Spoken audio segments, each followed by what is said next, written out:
ओम ओम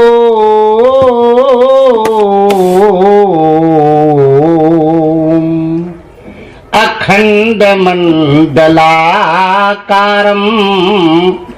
व्याप्तं येन चराचरं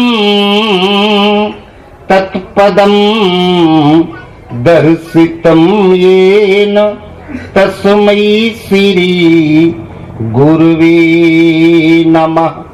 यो आर्यत पापेभ्यः सर्वदा सर्वमानवान् प्रयोजयति धर्मे च नित्यं गुरुं पूज्यं नमामि तं। बंदहु गुरुपद कंज कृपा सिंधु नर रूप हरि महा मोह तम पुंज जासु वचन रवि कर निकर जरत सकल सुरवृंद विषम गरलो यही पान किय कही ना भजसी मन मंद को कृपाल शंकर शरीर। बोलिए श्री गुरुदेव भगवान की। 2 मिनट कीर्तन कर ले हमारे साथ, फिर सुने सत्संग। ओम जय गुरुदेव, ओम जय गुरुदेव।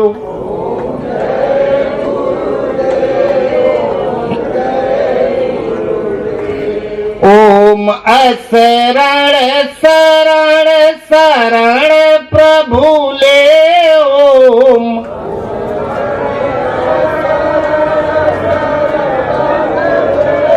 ओम जय गुरुदेव, ओम जय गुरुदेव।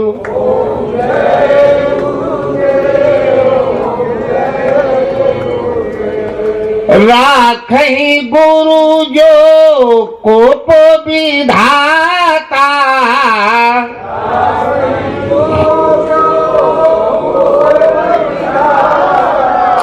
गुरु विरोध नहीं को जग त्राता।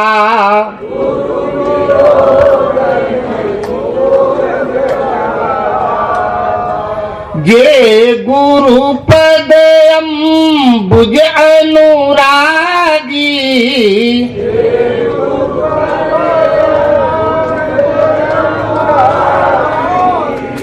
ते लोकहूँ बेदहूँ बड़ भागी।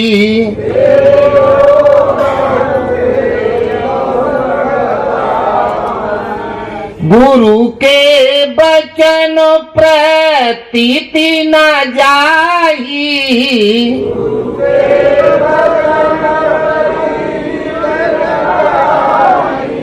सपने सुगम न सुख सिधिताई।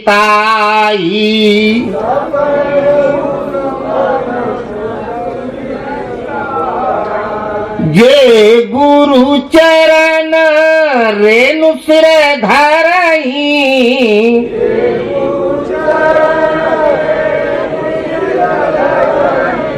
ते जनु सकल विभव बस करही।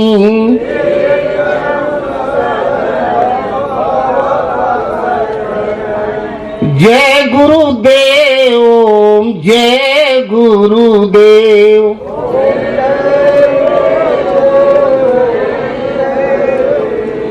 ओम जय गुरुदेव, ओम जय गुरुदेव।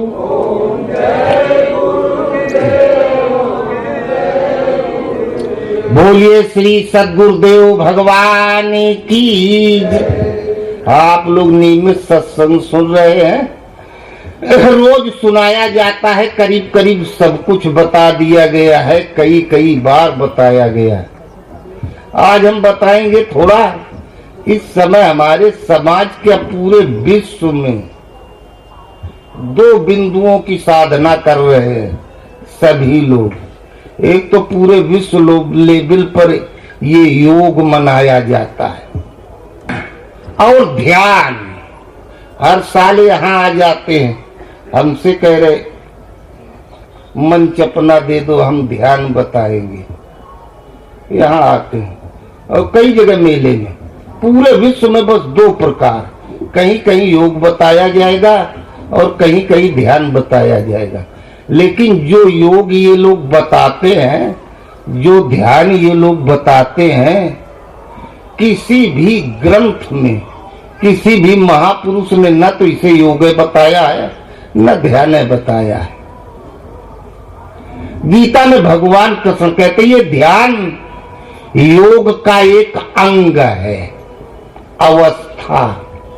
योग के 8 अंग बताए गए हैं, यम नियम आसन प्राणायाम प्रत्याहार धारणा ध्यान और समाधि। तो ध्यान ये योग का 7वां स्तर है, एक योगी की 7वीं अवस्था है ध्यान। पहले हम ये समझे ये योग है क्या। ये श्वास खींचना, छोड़ना, रोकना, रेचक, पूरक, कुंभक या मूल बंद, उद्यान बंद, जालंधर बंद, खेचड़ी, नेति, धेती, ये जो कुछ क्रियाएं की जाती हैं ये योग नहीं है। चिकित्सा का इतना आविष्कार नहीं था, ऋषि महात्मा जंगल में रहते थे, रोड भी नहीं थे, वाहन भी नहीं थे। बरसात हो जाए, मच्छर काट ले तो मलेरिया हो जाए। मच्छर कहीं काटता है जब, तो जैसे दूध में खटाई वो डाल दो दही तो सब जमा देता है अपने प्रभाव से, ऐसे उसका खून थोड़ा अंदर पड़ जाए तो हमारे अंदर जो खून की नसें थी उनमें मल अवरुद्ध हो जाए तो मलेरिया हो जाए। इसके लिए कोई थोड़ी बहुत देर एक्सरसाइज व्यायाम कर ले बस। व्यायाम गीता कहती है युक्त आहार विहार। खुराक के अनुरूप यदि मनुष्य परिश्रम नहीं करेगा तो भोजन ही उसके लिए एक रोग को निमंत्रण लेकर के आता है। तो जिनको बाहरी परिश्रम नहीं है वो ये व्यायाम कर लें। जो रात दिन फावड़ा चला रहा है, हल जोत रहा है, साइकिल चला रहा है, उसकी तो वैसे श्वास फूल रही है। फावड़ा चलाते चलाते फुलाने से क्या होगा। ये जो योग बताया जाता है ये योग है नहीं। गीता में भगवान कृष्ण कहते हैं अर्जुन तू योगी बन जा, अर्थात योग कोई साधारण चीज नहीं। अर्जुन न तपस्वी बन, न ज्ञानी बन, न कर्मिक बन, केवल योगी बन जा। क्योंकि तपस्वियों से योगी श्रेष्ठ है, अर्जुन ज्ञानियों से योगी श्रेष्ठ है, इन कर्मियों से योगी श्रेष्ठ है। इसलिए तू योगी बन जा। योगी था कौन? योगी जटिल अकाम मन, नगन अमंगल वेश। योगी थे भगवान भोलेनाथ। रामचरितमानस उनका योग दर्शन है, मानस के मूल उद्गम वही है। योगी थे पतंजलि, उनकी पुस्तक पतंजलि योग दर्शन। योगी थे भगवान कृष्ण, यत्र योगेश्वरो कृष्ण, गीता उनका योग दर्शन। वही भगवान कृष्ण कहते हैं अर्जुन तपस्वियों से योगी श्रेष्ठ है, ज्ञानियों से योगी श्रेष्ठ है, कर्मियों से श्रेष्ठ है, तू योगी बन जा। तपस्वी तप कर रहा है, 1 महीने ये कल्पवास घर द्वार छोड़ना, नहाना धोना, टाइम से खाना, कम खाना, थोड़ा बचा के रहना, ये सब तप के अंतर्गत आता है। योगी इनसे श्रेष्ठ है। कर्मी सुबह शाम गीता पढ़ ली, रामायण पढ़ ली, 10-20 मिनट ओम ओम जप लिया, राम राम जप लिया। कर्म आराधना को एक आवश्यक कर्म मान के कर रहा है कि इसमें हित होगा अहित नहीं होगा, ये कर्मी है। इससे भी योगी श्रेष्ठ। और ज्ञानी ये जानकारी रखता है क्या अच्छा है क्या बुरा है, अब परमात्मा पथ में आगे क्या है। 1 घंटा गीता पढ़े तो 1 घंटा जीवनादर्श, 2 घंटा रामायण, 3 घंटा पतंजलि योग दर्शन, ये सब ज्ञानी है। भगवान कृष्ण कहते हैं अर्जुन योगी इन तीनों से श्रेष्ठ है। तब योगी है क्या? गणित में जोड़ बाकी गुणा भाग। योग का मतलब होता है जोड़ना। 2 में 4 को जोड़ दिया गया, योग कर दिया गया। तीसरी नई संख्या बन के तैयार हो जाती है 6। ये जुड़ गई। 2 खत्म, 4 खत्म। 2 का अस्तित्व समाप्त हो गया, 4 का समाप्त हो गया। तीसरी नई संख्या बन के तैयार हुई 6। ये योग फल है। योग है जोड़ना है। हम हैं ईश्वर अंश जीव अविनाशी, चेतन अमल सहज सुख राशि, सो माया बस भयो गुसाई, बंध्यो कीर मरकट की नहीं। परमात्मा का अंश आत्मा माया के बसीभूत है, परमात्मा से पृथक है। भगवान और जीव के बीच में माया है। बीच से हट जाए माया, जीव परमात्मा में जुड़ जाए, योग हो गया, वो हो गया योगी। भगवान कृष्ण कहते हैं अर्जुन ये योगी तपस्वियों, ज्ञानियों और कर्मियों तीनों से श्रेष्ठ है। ये है क्या? इसे हम कैसे इस अवस्था को प्राप्त करें? इसकी विधि क्या है? भगवान कृष्ण कहते हैं, एवं महर्षि पतंजलि अपने योग दर्शन में कहते हैं, अथ योगानुशासनम। योग एक अनुशासन है। एक होता है शासन और एक अनुशासन। वो उनके लड़के बच्चे बहुत अनुशासित हैं, परिवार अनुशासित है। ये अनुशासन नहीं है, ये शासन है, नियंत्रण। अनुशासन अनुशब्द उपसर्ग है, प्रकृति से ऊपर का प्रतीक है। शासन में जो जिसके रहता है, जितनी देर आंख के सामने है उतनी देर तो भरोसा है, अगल बगल हुआ तो वो कुछ भी कर सकता है।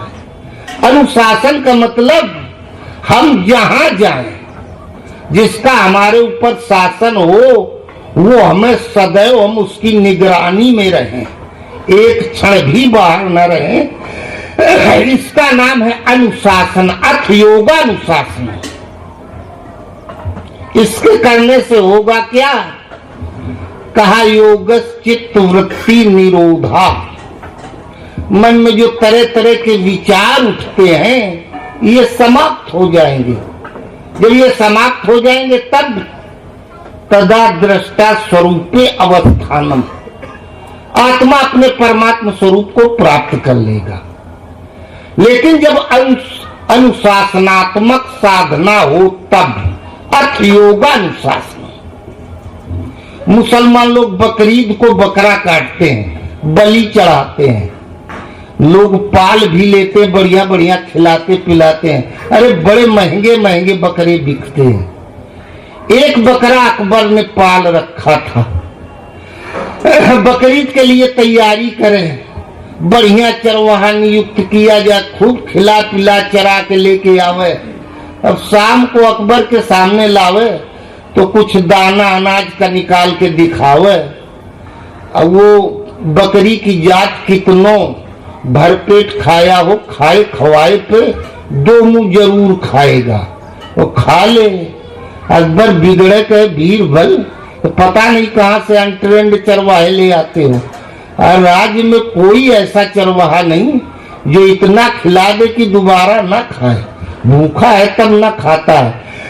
रोज एक चरवाहा बदला जाए, समझ में ना आवे। एक दिन आ गया एक घूमता हुआ, और अकबर बीरबल से कहा बेरोजगार रहा, कहे नौकरी कहाँ, एक वैकेंसी है, जहाँ पना का बकरा चरा के लाना है। कोई चरा के लाता है, ये भूखा का भूखा ही रहता है। कहा ये कौन बड़ी बात है, हम भी जा रहे हैं। अरे अकबर का बकरा किसी के खेत में खाए, उन्हें कौन देख रेख करना है, उसको कौन छुएगा। लेके चल दिया तो बीरबल कहे नहीं तुम भी सफल नहीं होगे, इसके चराने का ढंग अलग है, हम बता रहे हैं। तुम इसको सीधे ले जाओ घर अपने। 4-6 प्रकार की बरसीम, अरहर, सरसों, हरी घास ले आओ, सब प्रकार के अनाज ले आओ, इसको दिखाओ। खाने के लिए आगे बढ़े, एक अरहर की हरी गोजी भी रखो पास, करो एक पिटाई, फिर भागेगा डर के मारे, फिर खाना दिखाओ, फिर बढ़े, फिर मारो, यही दिन भर करो। इतनी पिटाई करो हड्डी न टूटे, शरीर में सूजन हो जाए, पूरे शरीर में एक दाना न खा पावे। बस आज यही चरवा इसी तरह से चरा के लाओ। लेके आया शाम को और देखा दूर से, अब मोटा हो गया था सूजन में। अकबर कहे बीरबल ये चरवाहा ठीक है, बढ़िया, ये देखो आज मोटा लग रहा है। ला के अकबर के सामने चरवाहा बकरा खड़ा हो गया, प्रणाम करके पीछे अकबर के खड़ा हो गया। और अकबर ने दिखाया दाना, दिन भर का भूखा, बढ़ा आगे की दुई मुंह मार ले, तब तो को पीछे से हरा डंडा ऐसे देखा तो कांप गया डर के मारे, घूम के खड़ा हो गया उधर की तरफ। और दंड यति कर भेद, यति योगी को कहते हैं, जो भगवान कृष्ण कहते हैं अर्जुन तू योगी हो जा।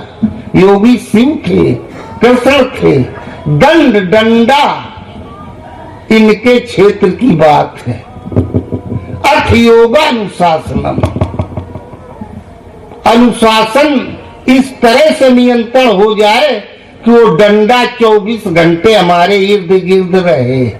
हमें बताया जाए इधर चलो और हम तनिक भी इधर करें तो एक तमाचाई, तब सीधे, फिर इधर ताके तो पड़े इधर, तब सीधे।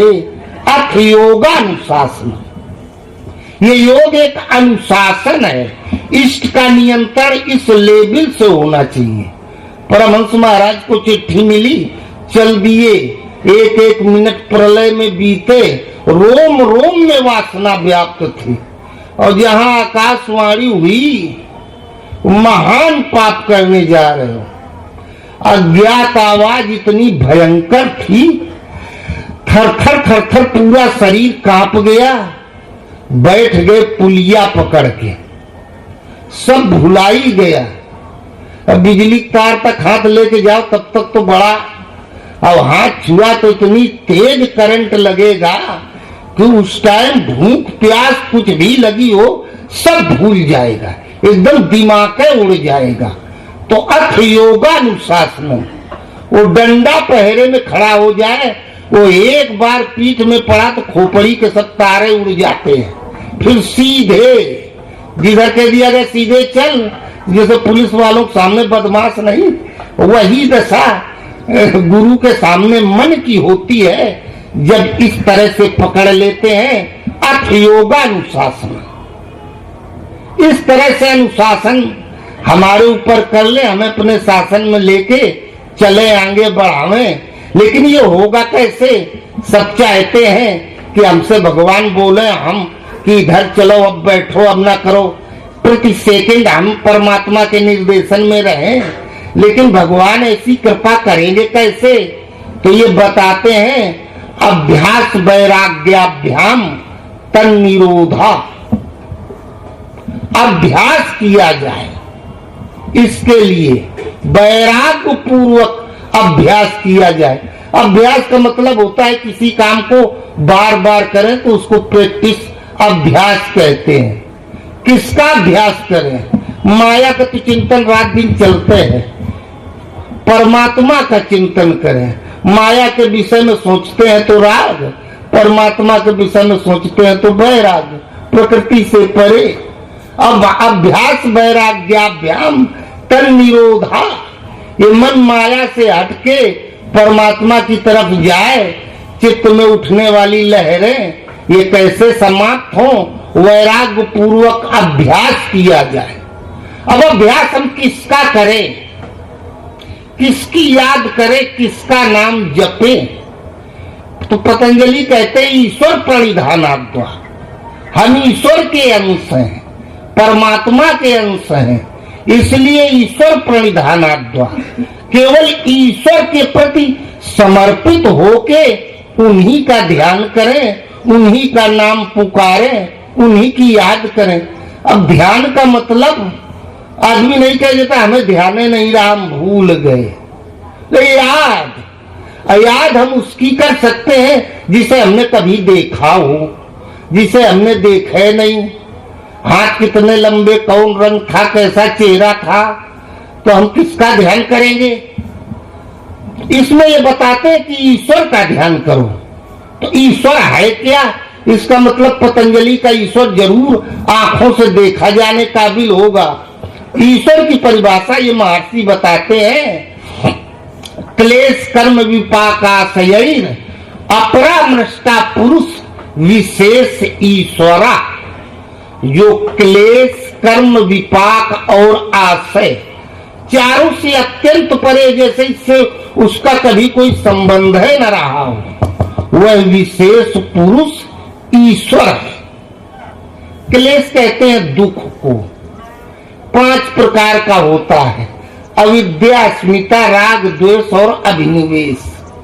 अविद्या, अज्ञान, सब जानते हैं, जो कुछ दिखाई सुनाई देता है सब नाशवान। फिर भी हर मनुष्य इसमें ऐसे लिपटा है, आगे पीछे वाले सब चले जाएंगे, मैं सदैव इस धराधाम पर रहूंगा। ये अविद्या है, अज्ञान है। अस्मिता कहते हैं जड़ चेतन के संयोग को। पहले गर्भ में शरीर बना, और जब शरीर बन के तैयार हो गया, बर्तन तैयार हो गया, तब इसमें आत्मा भगवान ने डाल दी। आत्मा शरीर दोनों में ऐसे मिल गए, दोनों एक दूसरे में। तो चीनी पानी एक में घोल दो तो शरबत हो गया। हाथ में कांटा लगे और दर्द हमें होता है, चोट लगे पैर में दर्द हमें होता है, जबकि हम शरीर नहीं, हम आत्मा है। जड़ चेतन ही ग्रंथि पड़ गई, यद्यपि मृषा छूटत कठिन। चेतन आत्मा, जड़ ये शरीर, दोनों एक में ऐसे घुल गए कि छुड़ाना चाहो तो बहुत कठिन हो गया। ये अस्मिता है।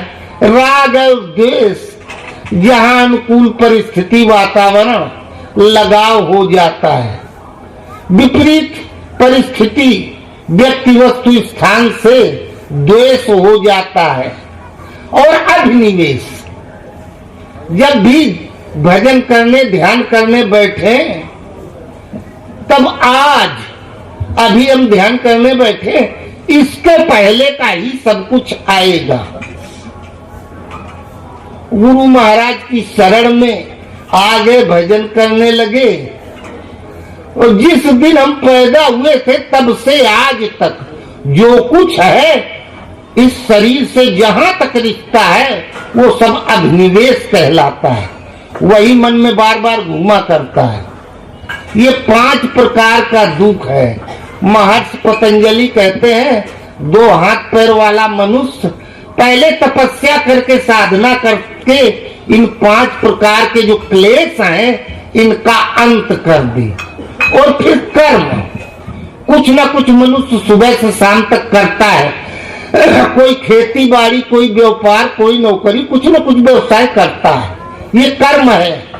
विपाक कहते हैं संग्रह को, जो इकट्ठा हो जाता है। शुभ कर्म करोगे तो पुण्य इकट्ठा होगा, अशुभ करोगे तो पाप इकट्ठा होगा। और जो करोगे तिनको काल रूप में ताका, शुभ और अशुभ कर्म फलदाता, उसका फल मिलेगा। तो मनुष्य जो कुछ कर्म करता है वो इकट्ठा होता चला जाता है, उसको संग्रह कहते हैं। आशय उद्देश्य को कहते हैं। अगर खेती जमीन आपने खरीदी है तो आपका उद्देश्य होगा यहाँ फैक्ट्री बैठा लेंगे कि स्कूल बनवाएंगे, अस्पताल बनवाएंगे कि घर बनवाएंगे। ये क्लेश कर्म विपाक और आशय महर्षि पतंजलि कहते हैं पूरी संक्षेप में सृष्टि है। 2 हाथ पैर वाला मनुष्य तपस्या करते करते इन सब का अंत कर दे, ऐसे जैसे उसका इससे कभी कोई संबंध ही नहीं था। यह विशेष पुरुष ईश्वर है, जिसे योगेश्वर, सद्गुरु इत्यादि नामों से बताया गया। कहा इस ईश्वर प्रणिधानाद्वा, इस ईश्वर का ध्यान करो। अब यदि ईश्वर स्वरूप गुरु महाराज हैं। प्रमाण क्या है? अगर ईश्वर स्वरूप है तो हम ध्यान करेंगे, पकड़ में नहीं आएंगे। भगवान पकड़ में आ जाएंगे तो बकाया क्या रह गया? यही पहचान है। याद करेंगे गुरु की और याद आ जाएंगे सगे संबंधी। अगर गुरु भी उसी लेवल के दो हाथ पैर वाले होते तो उनकी याद कर रहे थे, वो ना आ जाते। लेकिन वो ईश्वर है और ईश्वर पकड़ में आ गया जीव के, तो फिर बकाए क्या रह गया? तो फिर तो जीव ब्रह्म हो जाएगा। तो अब यदि भगवान है तो इन ईश्वर का हम ध्यान करते हैं, स्वरूप पकड़ में नहीं आ रहा है। इसके लिए बता रहे हैं तत्वाचका प्रणवा। यदि हम ध्यान करें स्वरूप पकड़ में नहीं आ रहा है तो तत्वाचका प्रणवा, कोई दूर है नहीं दिखाई दे रहा है, जोर जोर से पुकारा जाता है, नाम लेके बुलाया जाता है। तत्वाचका प्रणवा, यदि उनका स्वरूप नहीं पकड़ में आ रहा है तो नाम लेकर पुकारो। प्रणव अर्थात ओंकार, प्रणव का जप करो, ओम ओम कह के उनको पुकारो, नाम उनका जपो, ओम ओम जप रहे हो। लेकिन ये याद रहे, गीता में 7 जगह भगवान कृष्ण ने ओम के जप पर बल दिया। अर्जुन ने जब उनका स्वरूप देखा तो कहा आप कृष्ण नहीं है, आप ओंकार स्वरूप हैं। प्राप्ति के बाद महापुरुष का नाम वही हो जाता है। तत्वाचका प्रणवा, यदि ओम कह के हम पुकारे तो ये हमें सदैव याद रहे कि हमारे गुरु महाराज ओंकार स्वरूप हैं, उनका यही नाम है। शरीर वाला नाम उनका नाम नहीं है। तज्जपर्थ तदर्थ भावनम, जिस नाम का जप कर रहे हैं उसके अर्थ स्वरूप वो हैं जिनका हम स्मरण कर रहे हैं। ये महर्षि पतंजलि अपने योग में बताते हैं, योग दर्शन में इसे कहा गया योग। बाहर में जो योग होता है वो योग नहीं। योग का मतलब है आत्मा परमात्मा दोनों के बीच का मिलन जोड़, एक संधि, संक्रांति की बेला। मानस में भी आया, सो सब धर्म कर्म जरि जाहू, जह न राम पद पंकज भाऊ, जोग कुजोग ज्ञान अज्ञानू, जा नहीं राम प्रेम परिधानु। का वो जोग है ही नहीं, कुजोग है, ज्ञान नहीं अज्ञान है, जिसमें परमात्मा की आराधना न बताई जाए। तो योग का मतलब है आत्मा परमात्मा से जुड़ जाए। इसके लिए श्वास प्रश्वास के साथ नाम जपने लगे, भजन करने लगे। विधि हम अभी बता दिए, मूल द्वार से खींच पवन को। मूल ये ऋषियों की अनुभूति है। ये श्वास मूल में नाभि से ब्रह्मांड तक श्वास रमण किया करती है। ऐसे ऐसे संकल्प यहाँ नहीं उठते, यहाँ नहीं उठते, इसी नाभि में यहीं से संकल्प उठता है। इतनी तीव्र गति से यहाँ आता है, मुखमंडल से प्रसारित हो जाता है, कोई जान नहीं पाता। नाभि में रावण के अमृत था, यही आत्मा का वास, यही माया का वास, यही श्वास, यही संकल्प।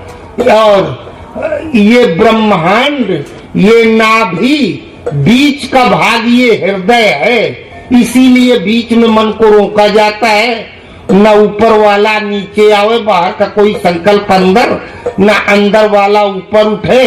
मूल द्वार से खींच पवन को उल्टा पंथ चलाता है। नाभि पंकज दल में सोई, नागिन जाए जगाता है। भ्रमर गुफा में जाए विराजे, सुरता सेज बिछाता है। मेरुदंड की सीढ़ी बनाकर शून्य शिखर चढ़ जाता है। सब कर्मों की धुनी बनाकर, सब कर्मों की धुनी जलाकर तन में भस्म रमाता है। और ब्रह्मानंद स्वरूप मगन हुई आपे आप लखाता है। ये निरंजन पद है। ब्रह्मानंद कहते हैं कोई बिरला पाता है। बोलो गुरुदेव भगवान की जय। ध्यान वाला बहुत लंबा है, वो हम कल बताएंगे।